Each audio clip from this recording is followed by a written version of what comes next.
jawaban dari ketua kelas, katanya kamu habis bertengkar ya? Iya, habis kesal sih Bu sama Rara. Kenapa kamu kesal sama Rara, Sila? Rara terus-menerus menyontek hasil pekerjaan saya Bu, bukan hanya PR, tugas-tugas selalu menyontek.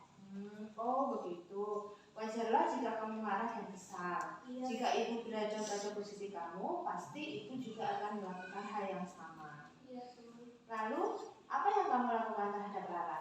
Saya marah-marah Bu, saya maki-maki Rara tanpa sadar saya menggerakkan mejanya Bu. Oh begitu. Kamu berbuat seperti itu pasti ada alasannya. Iyalah Bu, masa saya diam saja. Saya sudah susah payah mengerjakan soal, tapi Rara hanya menyontek, tidak mau mengerjakan sendiri. Ya wajarlah kamu merasa marah karena tidak rela pekerjaanmu dicontek oleh Rara. Ibu sangat menghargai tindakan kamu yang tidak berlebihan dari hal itu. Misalnya kamu memukul. Sekarang coba kita pikirkan, tindakan kamu marah sampai mengebrak meja itu apakah sesuai dengan keyakinan kelas kita? Tidak Bu. Oke, menurut kamu keyakinan kelas apa yang telah kamu langgar? Saling menghormati antar teman Bu. Iya, betul sekali Asila. Menurut kamu saling menghormati antar teman itu penting nggak buat kamu? Penting Bu. Baik, kalau menurut kamu penting, jadi keyakinan apa yang harus kamu lakukan jika kamu sedang marah? Harus lebih sabar Bu. Betul. Kamu bersedia memperbaiki perbuatan ini? Bersedia Bu. Apa yang akan kamu lakukan untuk memperbaiki masalah ini? Saya harus bersabar dan menahan emosi saya. Jika ada teman yang mau menyontek, saya akan melaporkan kepada ibu guru. Tepat sekali Asila, tindakan kamu. Tetap semangat ya. Sekarang kamu boleh kembali ke kelas. Terima kasih Bu.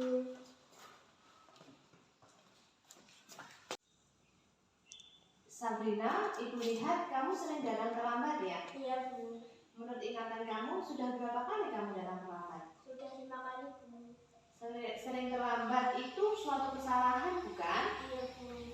Baik Sabrina, berbuat kesalahan itu manusiawi. Setiap orang pasti pernah melakukan kesalahan. Yang penting kita bisa belajar dari kesalahan tersebut dan kita berusaha untuk memperbaikinya. Setuju? Setuju Bu. Oke Sabrina, sering terlambat pasti ada alasannya. Kenapa sih kamu sering datang terlambat ke sekolah Sabrina? Karena saya sering begadang Bu sambil main HP, jadi kurang tidur. Oke, kamu tahu keyakinan kelas yang telah kita sepakati? Tahu Bu.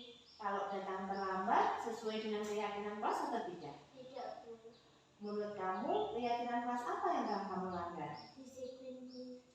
Menurut kamu penting tidak disiplin buat kamu? Penting Bu, karena bisa membuat saya datang ke sekolah tepat waktu dan saya bisa menghargai waktu.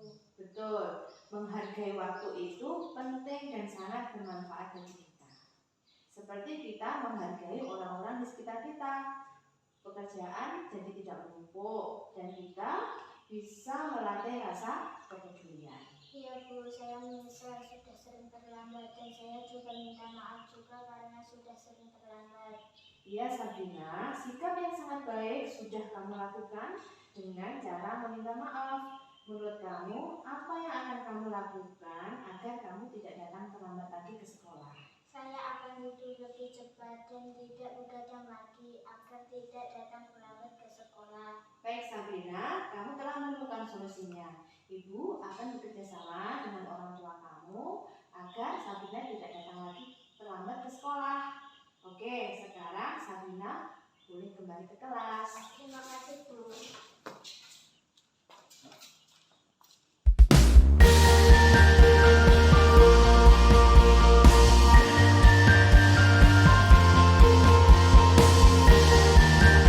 Assalamualaikum warahmatullahi wabarakatuh.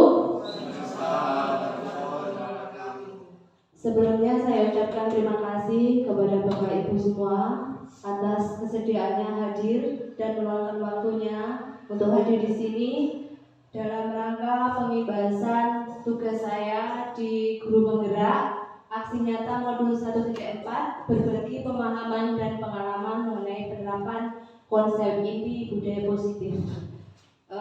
Pertama, alhamdulillah karena hari ini kita masih diberikan kesehatan, bisa bertatap muka, bertemu, dan sholawat serta salam tetap kita tujukan kepada junjungan Nabi besar Muhammad SAW yang kita harapkan syafaatnya di yaumul hisab kelak.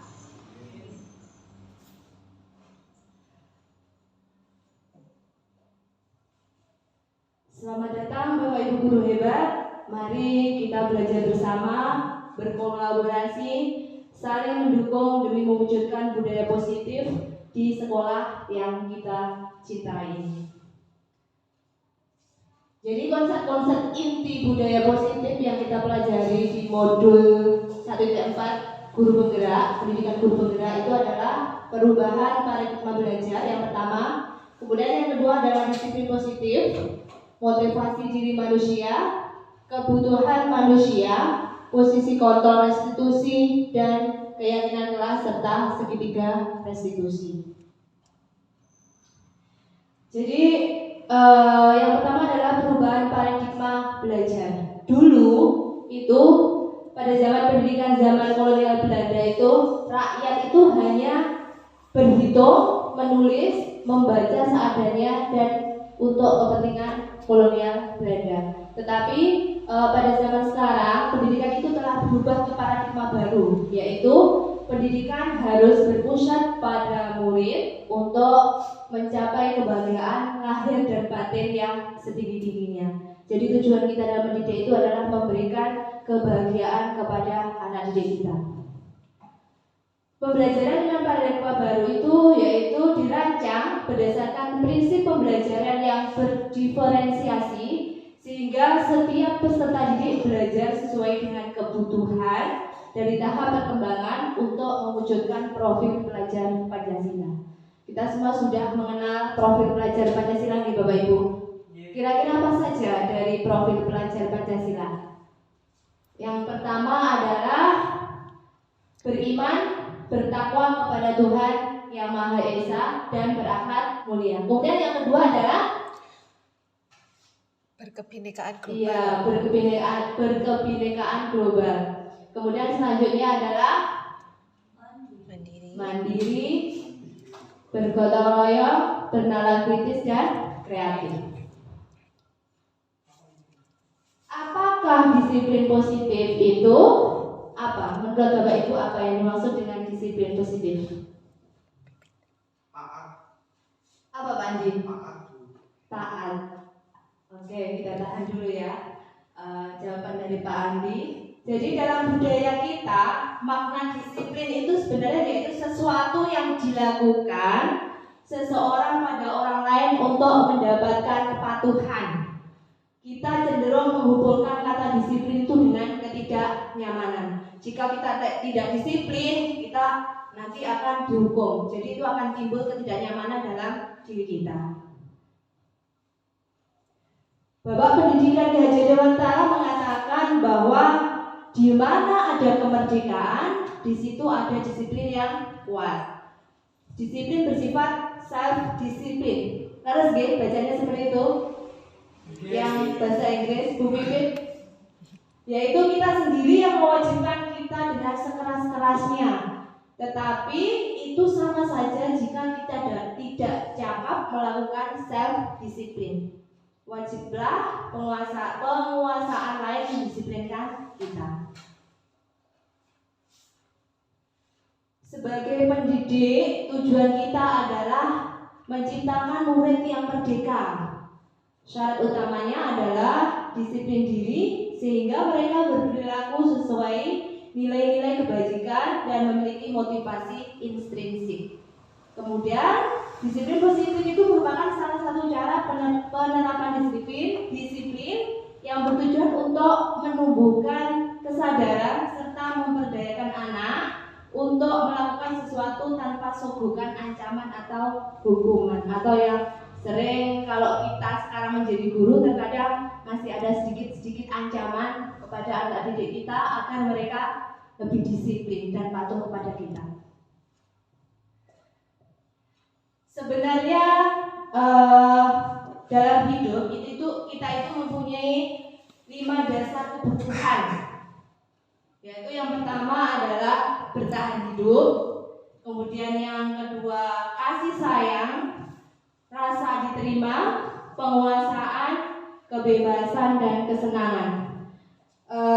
Begini Bapak Ibu, jika anak didik kita itu tidak terpenuhi salah satu saja dari kelima kebutuhan dasar ini, akan menjadi alasan mereka melakukan sesuatu yang mereka inginkan.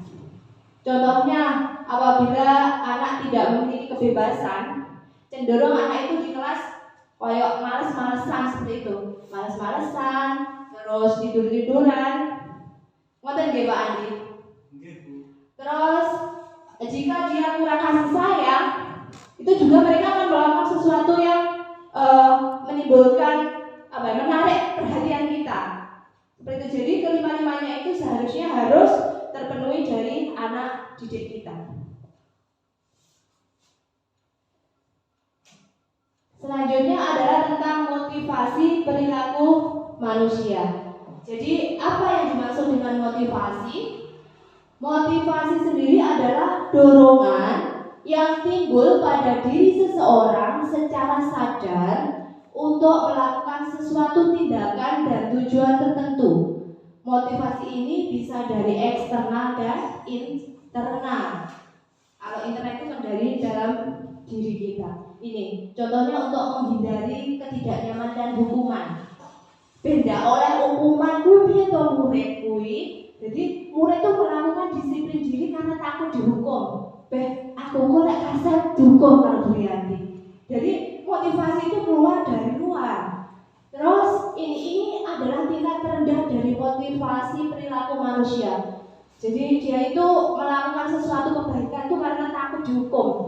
Misalkan contohnya murid saya, lek pagi ndak resik-resik, ndak nyapu, itu kan aku lek ndak nyapu dihukum sama guruku, disuruh push out seperti itu. Jadi motivasi itu timbul dari luar, dari gurunya. Kemudian yang kedua adalah mendapatkan imbalan atau penghargaan dari orang lain. Murid melakukan disiplin karena ingin mendapat imbalan. Terkadang kita masih melakukannya juga. Diiming-imingi. Kowe kok lek nilaimu apik, tak kei permen. Kowe kok lek nggarapmu cepet, tak kei coklat, es krim. Itu seperti motivasi itu timbul karena didorong kita, karena embel-embel atau iming-iming dari kita. Ini juga termasuk motivasi ekstrinsik, tetapi motivasi ini satu tingkat di atas motivasi yang pertama tadi. Kemudian yang ketiga adalah menghargai nilai-nilai kebajikan dari diri sendiri. Ini adalah termasuk motivasi intrinsik yang keluar dari dalam diri siswa. Jadi murid itu melakukan disiplin karena sadar akan nilai kebajikan yang harus dia lakukan. Ini adalah motivasi yang membuat seseorang memiliki disiplin positif. Jadi tidak enak dorongan yang dari dalam diri muncul dari dalam dirinya tanpa ada hukuman, tanpa ada imbalan dari kita. Motivasi ini berasal dari dalam diri kita. Ini tadi sudah dijelaskan di depan bahwa dua jenis motivasi perilaku manusia, yaitu motivasi intrinsik, motivasi yang berasal ekstrinsik ya. Motivasi ini berasal dari luar. Kok tidak kelihatan di akhir? Dari sini saja. Jadi murid melakukan disiplin diri dikarenakan takut dihukum oleh gurunya. Pak Sun minta tolong untuk ditutup pintunya. Terima kasih. Kemudian murid itu melakukan disiplin diri karena ingin mendapatkan imbalan berupa hadiah atau pujian dari orang lain. Jadi yang kedua tadi, hukuman dan imbalan itu termasuk motivasi ekstrinsik. Lanjut Pak Heri. Masih ada satu sebelumnya. Sudah ada. Oke, lanjut yang berikutnya ini. Konsep disiplin dengan identitas gagal. Sebenarnya hukuman dan penghargaan itu termasuk identitas gagal jika kita melakukannya. Ini hukuman itu akan menimbulkan rasa sakit atau menyakitkan bagi siswa kita. Betul atau betul Bapak Ibu?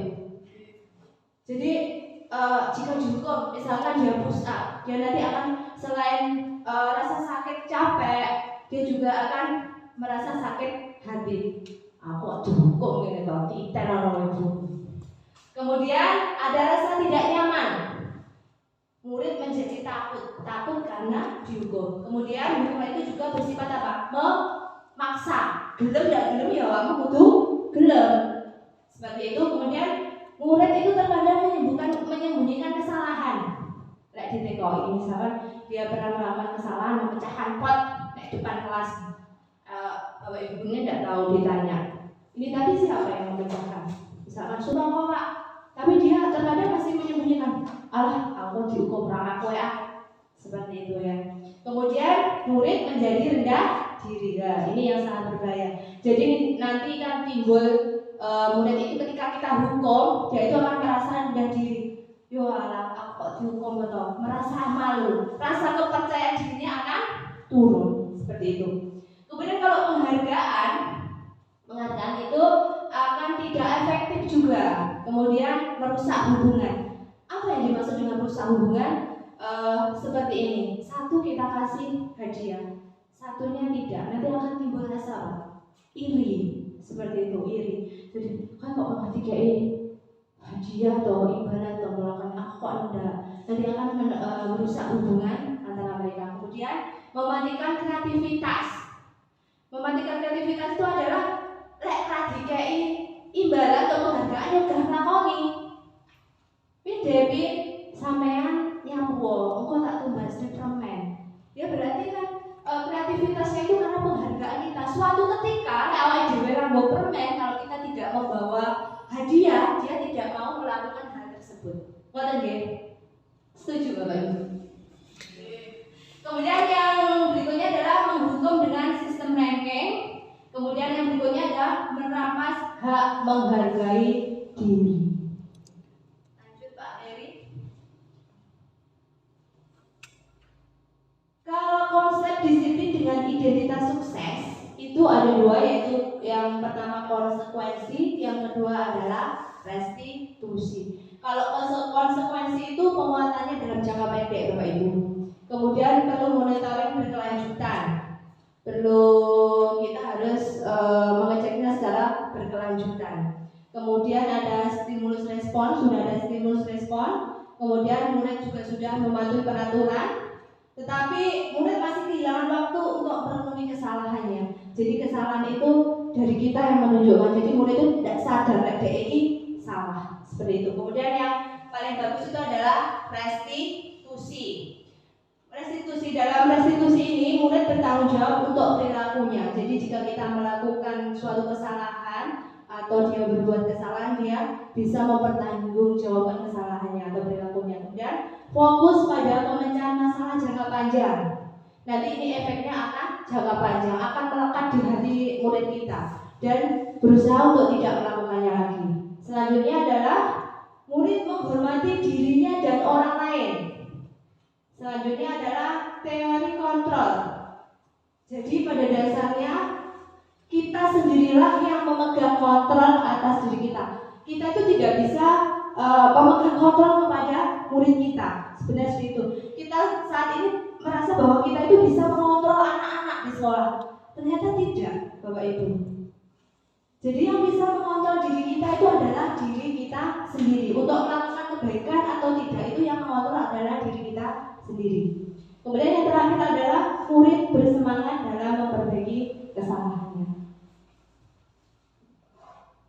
Konsep disiplin dengan pendekatan restitusi. Apa itu sebenarnya? Sebuah cara menanamkan disiplin pada diri murid. Restitusi sendiri adalah proses menciptakan kondisi bagi murid untuk memperbaiki kesalahan mereka, sehingga mereka bisa kembali ke kelompoknya. Mereka dengan karakter yang lebih kuat dan lebih baik bisa kembali ke kelompoknya dengan karakter yang lebih baik. Ini ciri-cirinya bisa dibaca juga di sini, yaitu satu, bukan menebus kesalahan Bapak Ibu ya, tetapi memperbaiki hubungan. Kemudian tawaran bukan paksaan, jadi kita tidak memaksa, kita menawarkan kepada mereka bagaimana mereka bisa memperbaiki dan mempertanggungjawabkan kesalahan mereka. Kemudian menuntun untuk melihat ke dalam dirinya, mencari kebutuhan dasar yang mendasari tindakan. Selanjutnya, fokus pada karakter bukan tindakan. Mengatakan, mengutamakan, dan fokus pada solusi. Ini contohnya Bapak Ibu perbedaan ya. Contoh dari kasus, misalkan ada siswa kita yang sering tidak mengerjakan PR.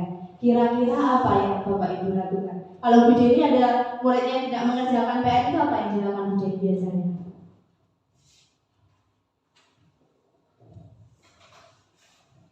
Terima kasih sebelumnya Bu. Kalau saya biasanya ya Bu, kalau ada murid saya yang tidak mengerjakan PR itu ya masih sistem lama. Yang pertama yang memberi teguran kepada siswa tersebut kenapa tidak mengerjakan PR. Terus ya apa ya, termasuk juga hukuman ya kalau disuruh mengerjakan di luar kelas ya. Iya, termasuk masih hukuman. Ada yang lain pendapatnya Bu Sulis, misalnya kalau ada muridnya tidak mengerjakan, apa dicambuk atau disuruh keluar kelas? Suruh menyapu. Itu juga masih termasuk Hukuman ini. Contohnya di sini ya. Hukuman. Kalau kita memberikan hukuman itu guru menghukum siswa dengan contoh hormat bendera sampai 5 menit. Oh, kamu tidak mengerjakan PR. Sekarang kamu hormat bendera 5 menit. Seperti itu. Guru marah dan murid cenderung menjadi takut. Ya, jadi murid menjadi takut kepada kita. Kemudian kalau konsekuensi itu guru meminta anak untuk mengerjakan PR pada jam istirahat. Oh, berarti kalau Bu Deni tadi termasuk konsekuensi Bu Deni. Ya. Jadi kalau kamu tidak ngerjain PR nanti istirahat, yuk kerjakan nanti istirahat, itu termasuk konsekuensi. Guru masih bersifat tegas dan murid menghormati peraturan. Kemudian yang ketiga adalah restitusi. Ini restitusi. Guru menyayangkan keyakinan kelas atau dirinya dan membantu dirinya untuk memperbaiki diri. Seperti ini misalkan, kamu tidak mengerjakan PR pasti punya alasan kan? Dia punya alasan, ya Bu, saya bangunnya tadi malam lupa Bu, lihat sepak bola seperti itu. Oke, kesalahan itu misalkan kalau dia lalai lupa itu manusiawi lah. Tapi kamu tahu tidak keyakinan kelas apa yang telah kamu langgar? Kita tanya, iya Bu tahu Bu. Berarti keyakinan apa kalau dia tidak mengerjakan PR? Kita kan sudah sebelum membuat keyakinan. Nanti kita bicarakan setelah ini tentang keyakinan kelas. Oh, saya telah melanggar disiplin Bu, tidak mengerjakan PR. Oke, kalau kamu melanggar, kamu tahu disiplin itu penting tidak nak buat kamu? Seperti itu contoh Ibu. Kemudian dia akhirnya kita tanya, oke kalau gitu bagaimana solusi kamu agar kamu besok tidak mengerjakan PR? Seperti itu kita tanya. Jadi dia yang membuat, dia yang melakukan kesalahan dan dia juga yang memperbaiki kesalahan. Jadi kita tidak menghukumnya harus begini. Jadi dia hal ini akan membekas atau tidak diulangi lagi oleh si anak. Seperti itu. Lanjut Pak Heri. Ini tentang 5 posisi kontrol restitusi. Itu ada 1 penghukum, ada pembuat rasa bersalah, teman, pemantau atau manajer. Kira-kira posisi Bapak Ibu sekarang itu pada posisi yang mana? Kalau kita sebagai guru, kira-kira kita pada posisi yang mana? Bu Bibit pada posisi yang mana kira-kira Bu Bibit kita saat ini? Untuk saat ini posisi pertama Bu, sebagai penghukum. Iya, kebanyakan kita masih sebagai penghukum. Masih juga kadang kita membuat rasa bersalah juga kepada murid. Kadang itu dikocok, seperti itu ya. Lanjut Pak Heri. Oke, jawabannya kita tahan dulu ini. Contoh penerapan 5 posisi kontrol. Kasusnya adalah siswa tidak memakai atribut lengkap saat upacara bendera. Lek penghukum piye? Bagaimana kalau kita posisi kita sebagai penghukum? Itu adalah kita bilang ke situ, kamu itu harus patuhi aturan sekolah. Sekarang kamu berdiri di sana di depan teman-temanmu. Seperti itu. Kita kalau sebagai penghukum seperti itu. Sekarang kamu berdiri di depan teman-temanmu. Itu kalau posisi kita sebagai penghukum. Terkadang masih kita kerjakan juga seperti itu. Kemudian yang kedua adalah pembuat rasa bersalah. Ngomongnya Pak Edi dimelas-melasi kepada siswanya. Berapa kali ibu sudah kasih tahu kamu untuk mematuhi, untuk memakai atribut lengkap? Apa kamu nggak kecewa? Apa kamu nggak kasihan sih sama ibu? Ibu kecewa loh. Kenapa sih kamu masih mengulanginya lagi? Nanti kalau ibu ditegur bapak kepala sekolah gimana? Jadi saya semua itu merasa, ya malah guruku mesaknya ya kondisinya kepala sekolah seperti itu. Kita itu membuat rasa bersalah. Kemudian kita juga bisa berperan sebagai ketika kita menerapkan sebagai posisi kontrol teman ini. Ayolah kamu tertib, nah seperti itu. Kita sebagai ngomongnya kayak teman aja, ngomong kayak sama teman. Ayolah tertib, buat bapak ibu bangga lah. Seperti itu.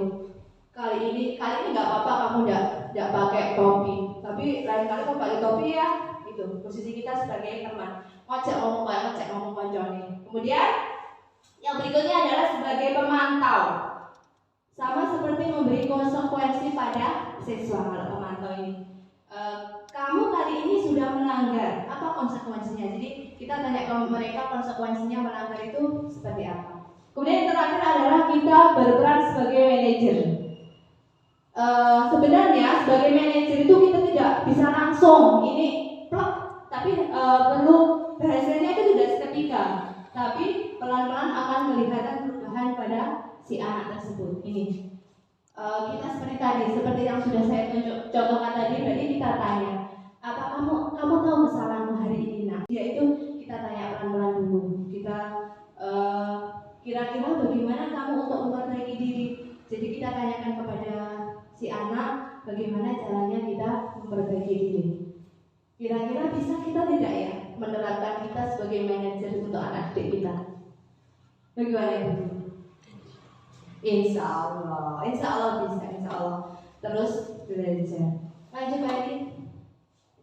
Ini tadi sudah saya singgung juga tentang apa? Keyakinan kelas. Kenapa ya kok keyakinan kelas? Kenapa tidak peraturan kelas atau tata tertib kelas? Menurut Bapak Ibu bagaimana ini? Kenapa Pak Andi kok tidak tata tertib? Kenapa kok harus keyakinan kelas? Supaya anak mematuhinya dari dalam hati jadi lebih ikhlas. Oh iya, karena kata Pak Andi, anak itu akan lebih mudah untuk mematuhinya karena dari dalam hati. Kalau peraturan, oke, kita simpan dulu jawabannya. Lanjut Pak Heri. Ini keyakinan. Ini contohnya. Mengapa kita harus menaati peraturan menggunakan helm saat mengendarai kendaraan? Kalau seandainya ditanya seperti itu, jawabannya seperti apa, Pak Heru? Nyapo, kenapa kita harus memakai helm ketika mengendarai sepeda motor? Iya, itu menurut Pak Heru keyakinan atau gimana Pak Heru? Ini masih peraturan. Kalau peraturan berarti ini peraturan kalau ada Pak Polisi wes tak gawe. Seperti itu ya Pak. Kalau kita itu masih menganggap itu peraturan, kayak ada polisi ya helmnya tak cendol sepeda motor. Tetapi jika kita itu meyakini helm itu adalah supaya kita pakai helm itu supaya aman dan keselamatan. Yo pakai naik polisi, yo tetap kita pakai cedek kok. Helm itu untuk keselamatan saya, untuk keamanan saya. Kita yakin, wes sore siapa yang melihat kita ya tetap kita pakai. Jadi seperti itu. Mengapa kita harus memakai masker ketika pas COVID itu? Ayo, itu peraturan pemerintah atau karena kita yakin masker itu sebagai alat untuk keselamatan kita? Kalau kemarin, seperti Ibu, yakin. Jadi kalau keyakinan itu berarti kan tidak dipaksa ya Bu. Berarti, aku ini masker untuk keselamatanku. Aku kok lagi masker ketularan. Berarti itu sebagai keyakinan. Awalnya jadi ikhlas untuk melakukan. Tapi kalau peraturan, kayak pemerintah ada juga itu menganggap peraturan dari pemerintah ya. Orang yang harus pakai masker. Itu seperti itu perbedaan keyakinan dan Harus pakai alat pengaman gitu. Iya, alat pengaman gimana aku berada di pagi. Alat pengaman. Ini kita harus tetap melakukan keyakinan, bukan hanya peraturan saja. Karena kalau peraturan kadang masih kita langgar seperti tadi. Lanjut. Oke. Oke, kita lanjutkan. Jadi kok SD lain toh karo kelasnya sebelah keyakinannya belum tentu sama, ya. Karena kita punya kesepakatan dengan murid kita yang di dalam kelas. Oke. Dibuat dalam bentuk kata yang positif. Kemudian yang terakhir adalah semua warga kelas dilibatkan pada saat pembuatannya. Kayak kacing, suntongnya kacing rasa hujan, nakal hujan. Tidak seperti itu, tapi semua dilibatkan. Betul ya? Oke. Ini tadi sudah ada pertanyaan, apakah masih ada siswa yang melanggar? Ada. Jadi bagaimana kita mengatasinya? Oh, tetap dihukum? Ya enggak lah, kita kan sudah berusaha menjadi manajer yang baik untuk anak didik kita. Kita menggunakan yang namanya segitiga restitusi. Apakah itu segitiga restitusi, Bapak Ibu?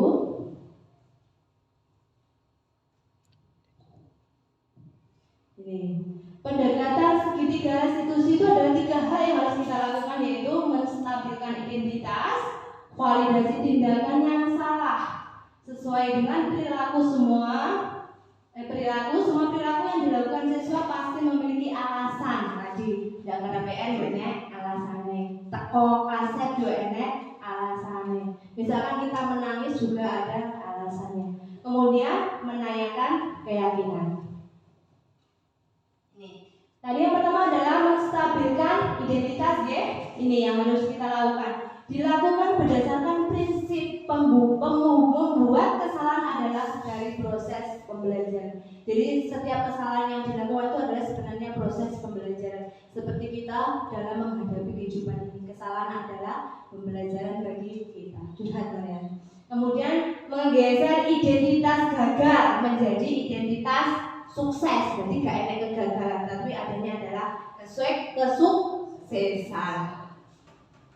Yang berikutnya adalah validasi tindakan yang salah. Jadi kita validasi dulu tindakan yang salah yang dilakukan siswa ini. Dilakukan berdasarkan prinsip setiap perilaku berupaya untuk memenuhi suatu kebutuhan tertentu. Tadi sudah dijelaskan di depan 5 kebutuhan siswa tadi. Mungkin siswa tersebut kurang dari salah satu kebutuhannya tidak terpenuhi. Kemudian guru akan bergeser dari pemikiran stimulus respon menjadi proaktif. Kita ajak diskusi mereka. Kemudian selanjutnya adalah guru bisa lebih mengenali kebutuhan murid. Jadi kita jadi tahu, oh muridku butuhnya ini. Jangan kita memaksakan sesuatu kepada mereka. Lanjut. Kemudian adalah menanyakan keyakinan. Yang terakhir adalah pada tahap ini setiap murid diberikan pertanyaan bermakna untuk memunculkan motivasi secara intrinsik dari dalam dirinya sehingga murid mampu mengaitkan keyakinan dengan tindakan yang salah. Contohnya tadi, kamu telah tidak mengerjakan BR, berarti keyakinan apa yang telah kamu lakukan? Itu dikaitkan dengan keyakinan kelas. Ini contoh penerapan segitiga restitusi yang telah saya lakukan. Ini contoh penerapan segitiga restitusi bersama Ashira, murid saya, karena berdekat dengan temannya. Monggo diputar Pak Heri. Yang sebelumnya Pak Heri. Itu ada videonya.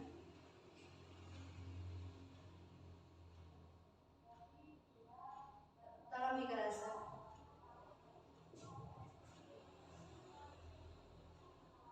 Boten piro nggih Pak? Ini bagaimana ini cara volume sound. Yang sebelumnya Pak Heri, yang Ashira Pak Heri. Ya.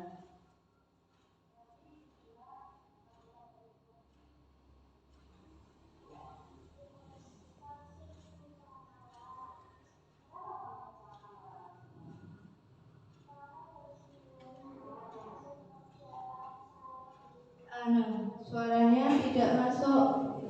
Mirip gitu Pak Ibu.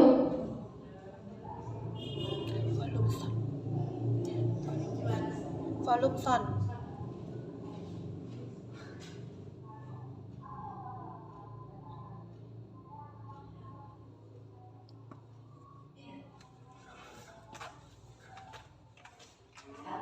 Dikat saja. atau Masa saya tidak begitu saja, saya sudah susah parah. iya. Parah hanya menyukai tidak mau mengerjakan. Ada ini? Oh, ini nyata nih. Kok kotor banget?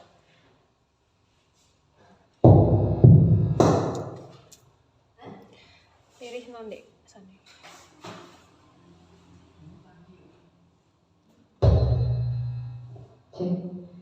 Ini contoh penerapan segitiga restitusi bersama Asira, murid saya karena bertengkar dengan temannya. Monggo silakan. Tadi juga laporan dari ketua kelas, katanya kamu harus ikut ya? Iya, kesal sih Bu sama Rara. Kenapa kamu kesal sama Rara? Rara terus-menerus menyontek hasil pekerjaan saya Bu, bukan dari DPR, tugas-tugas selalu menyontek. Oh begitu.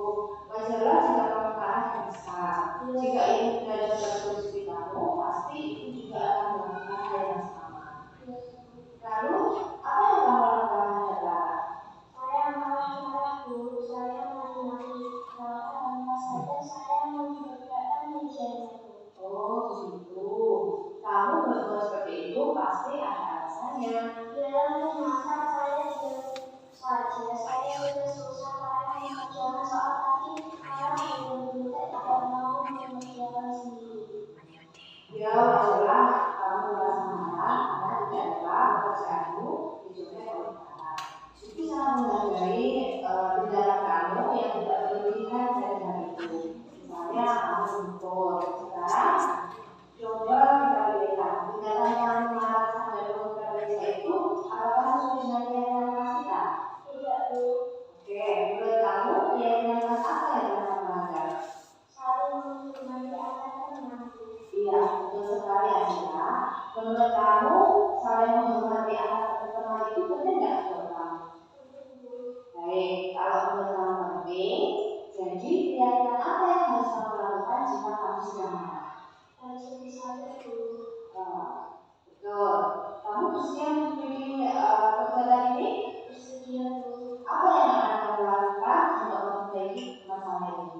Saya harus bersabar dan menahan emosi saya jika ada teman yang mau menyontek saya akan melaporkan kepada ibu guru. Tepat sekali Asira, tindakan kamu. Tetap semangat ya. Sekarang kamu boleh mulai kelas. Terima kasih Bu. Tadi juga Ini adalah contoh restitusi yang telah saya lakukan bersama murid saya. Ini ketika Asiranya bertengkar dengan muridnya. Saya belajar menerapkan segitiga restitusi kepada Asira. Tidak hanya langsung tak hukum. Nyapa waktu tukaran kalau gue. Biasanya kan kita kalau sebagai penghukum seperti itu, kita tidak tanya dulu apa alasannya dia marah-marah, apa alasannya dia sampai mengebrak meja seperti itu. Ini sebenarnya ada satu contoh lagi, tapi saya rasa cukup. Satu murid saya juga saya belajar melakukan segitiga restitusi tentang anak yang sering datang terlambat. Tapi cukup ini saja ya, Bapak Ibu. Kemudian lanjut Pak Heri yang terakhir. Oke.